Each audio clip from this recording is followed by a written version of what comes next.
Pepsi and UPS are two beaten down dividend stocks that face headwinds, bringing down profit margins. Investors are asking me if these stocks are a buy and which one of these two stocks I like better at current market prices.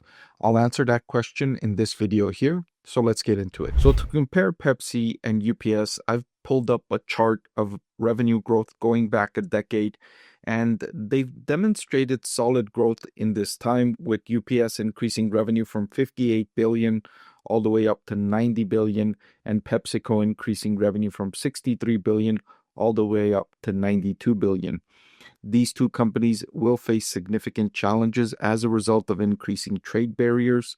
UPS because there will be decreasing activity in shipments, and Pepsi because it will face an increasing cost of goods sold. Already, the companies had been increasing, or I should say increasing costs, and thereby decreasing their returns on invested capital over the previous decade, with UPS's ROIC falling from 16.5% in 2016 down to 11.4% in the most recent trailing 12-month period.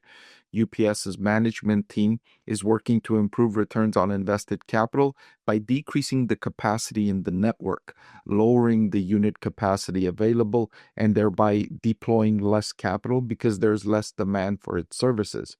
Meanwhile, PepsiCo's management team is considering the integration in some of its supply chain and distribution and all the other networks that go into being able to produce and send out their beverages worldwide. Activist investors are pushing PepsiCo to adopt a model similar to Coca-Cola, which is more asset light, which could have the potential to improve the company's returns on invested capital. I also like to look at valuations on a multiples basis, and looking at the forward price to earnings ratio of UPS at 13, this stock looks undervalued. UPS stock is trading at the cheapest valuation it's been according to this metric, going all the way back to January of 2022. Similarly, PepsiCo is trading at a forward price to earnings of 17 or just under 17, which is close to the lowest valuation you've been able to buy Pepsi stock according to this valuation metric, going all the way back to January of 2022.